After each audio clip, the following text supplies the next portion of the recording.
I suppose a squad room can wait another 5 minutes. They ate in silence for 2 bites. He noticed the wrinkle in Rina's brow. You're concerned about Hannah? A little. I'll stop by the school on my way to work. I'd appreciate it. Rina tried to think of something to say to distract both of them. The default conversation was the kids. Cindy called yesterday. She and Kobe are coming over Friday night for dinner. Great. A pause as Decker finished his cereal. How are the boys? I talked to Sammy yesterday. He's fine. Jacob only calls before Shabbos, or if he's upset. Since he hasn't called, I'm assuming everything's okay.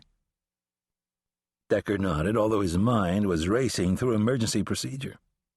He stood and tried the land phone again. The machine was still lifeless. Is the den computer still plugged into a battery pack? I think so. Let me try something. Decker unplugged the small, portable kitchen TV and lugged it into the back den. Rina followed and watched her husband drop to the floor and insert the electrical cord into one of the empty sockets. The 7-inch screen sprang to life. Decker tried one of the local stations. The TV was color, but showed only images in shades of black and gray. What are we looking at? Rina asked. A fire. As if to underscore Decker's pronouncement, a billowing cloud of orange flames materialized. His cell jumped to life. Decker, strap here, where are you? For the captain to be calling him on his cell, something was really wrong. At home, I'm just about to leave. Don't come into the station. We've got a dire situation. Plane crash on Seacrest Drive between Hobart and Macon. Good Lord. What? Rina asked. Frantically, Decker waved her off. Is it Hannah? Decker shook his head while trying to digest the captain's words. Took down an apartment building. A few firefighters are already at the scene, but the local units are going to need reinforcements ASAP. All units are being directed to Seacrest and Bellerose. We're planning tactical. I'm 10 minutes away. You got a roof light in your vehicle? Yes. Use it. The captain hung up. What? Rina was pale. Plane crash. Oh, my God, Rina gasped. It landed on an apartment. Decker stopped talking, his ears picking up the wail of the background sirens. He glanced back at the TV screen. Seacrest. Where on Seacrest? Between Hobart and Macon. Peter, it's about 5 minutes from Hannah's school. Go get the Volvo. I'll convoy you over with the siren in the unmarked, and then go out to the scene. Rina's eyes were still glued on the TV screen. Unceremoniously, Decker turned it off. You can listen on the radio. Let's go. Rina snapped out of her stupor, realizing the extent of what was to follow. A very long day, followed by a very, very long night. She wasn't going to see him for the next 24 hours. But unlike the people on the plane, she would see him again.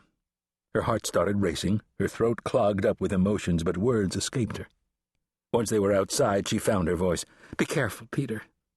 He nodded, but he wasn't paying attention. He opened the car door for her, and she slipped inside. I love you. Love you too, and yes, I will be careful. Thank you. I didn't think you heard me. Normally, I probably wouldn't have, but right now I could hear a butterfly. That's what happens when overdrive kicks in. All senses suddenly warp speed to hyper-alert.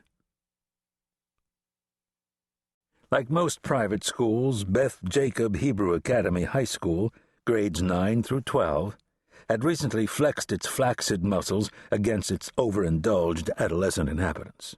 Teachers, tired of beeps, whistles, and ringtones interrupting lessons, complained to the administration that in turn passed a draconian law, according to 14-year-old Hannah Decker, that prohibited the possession of any electronic gadgets, the sole exception being calculators for advanced math.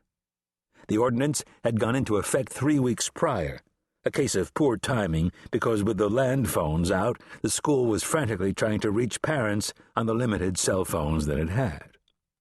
Most of the parents had an inkling that something was wrong, so by the time Decker and Rina pulled up, there was already a line of SUVs waiting to haul away the children.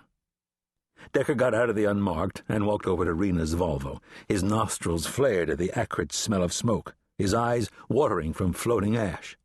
He put his hand over his mouth and motioned for her to roll down the window. How's our food and water supply in the house? You know me, we have enough for the entire neighborhood. Good, go home and don't go out. The air's horrible, and it's only going to get worse in the afternoon when the winds pick up. Are you going to be okay? Absolutely, Rina said. Go, Peter, and thanks for getting me here so quickly. She's my daughter, too. Give her a kiss and tell her I love her. I will. Decker returned to the